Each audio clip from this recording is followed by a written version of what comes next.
Oke, Assalamualaikum warahmatullahi wabarakatuh, teman-teman semua. Kita lanjut lagi kuliah kita atau pembelajaran kita di algoritma dan pemrograman. Kali ini kita masuk bab baru yaitu adalah array.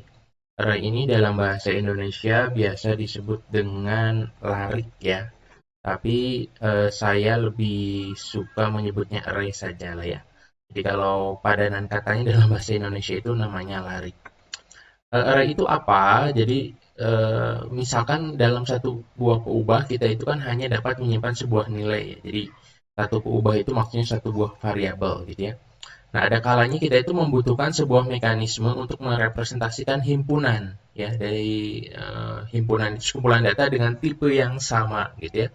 Teman-teman bisa cek lagi di materi himpunan, saya juga ada di YouTube bisa dicek di kuliah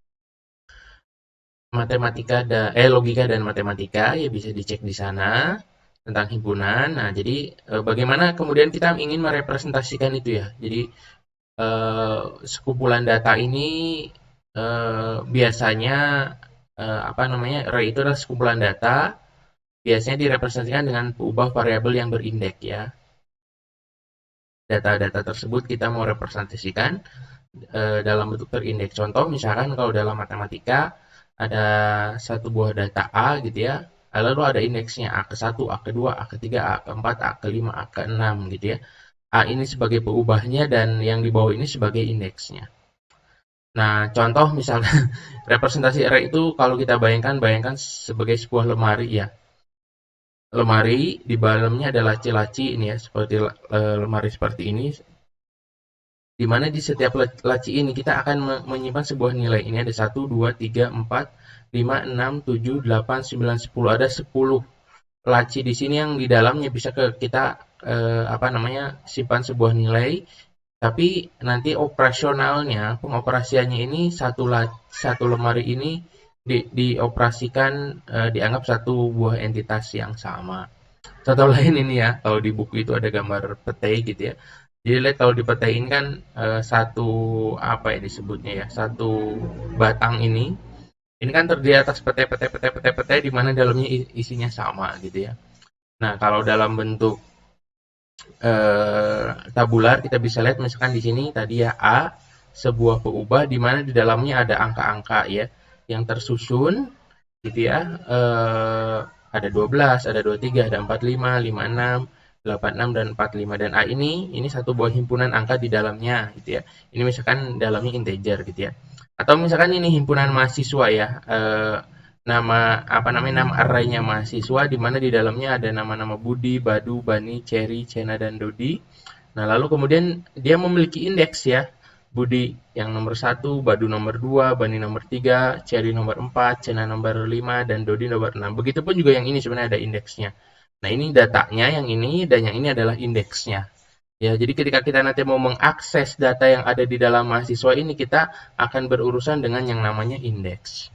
Nah, bagaimana kalau kita mau mendeklarasikan array dalam notasi algoritma? Di bagian deklarasi, ya, kita tuliskan nama arraynya, lalu tulis array, indeks awal dan indeks akhir. Ingat, array ini harus ada indeksnya, nanti karena indeks ini akan mengacu yang akan dipakai untuk mengacu apa yang ada di dalamnya. Lalu of type ya, maksudnya tipe tipe dari array ini apa, ya.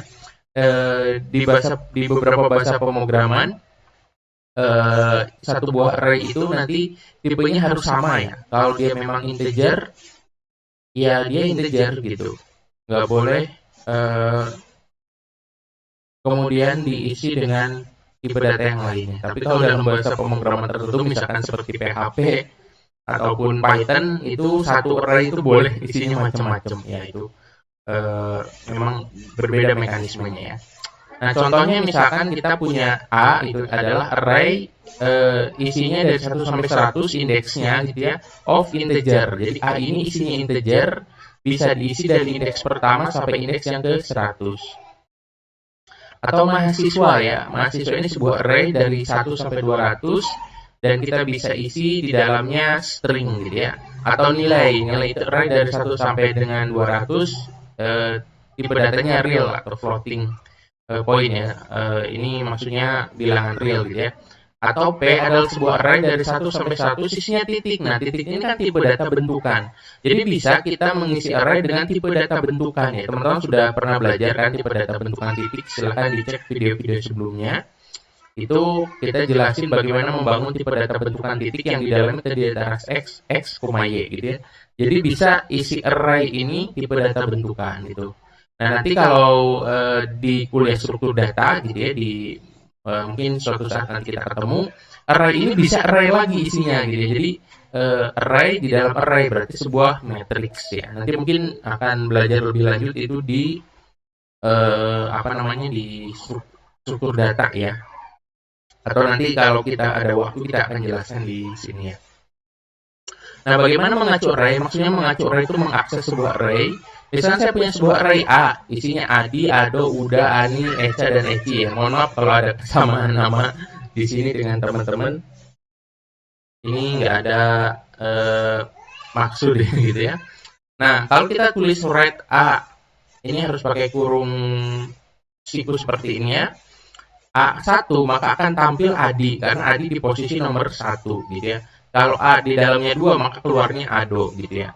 Nah, kalau saya tulis seperti ini, A yang kedua saya isi dengan Odi, maka Ado itu diganti dengan Odi di sini ya. Karena nomor 2 ini adalah Odi kan ini nomor 1, ini nomor 2, ini nomor 3, ini nomor 4, nomor 5 dan nomor 6 ya.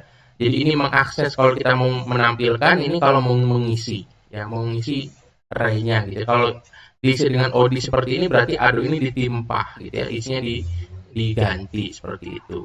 Nah, ini satu buah warning gitu ya. Dalam beberapa bahasa pemrograman, indeks array itu dimulai dari 0 ya. Saya tahu misalnya di PHP dari 0, di Java itu dari 0.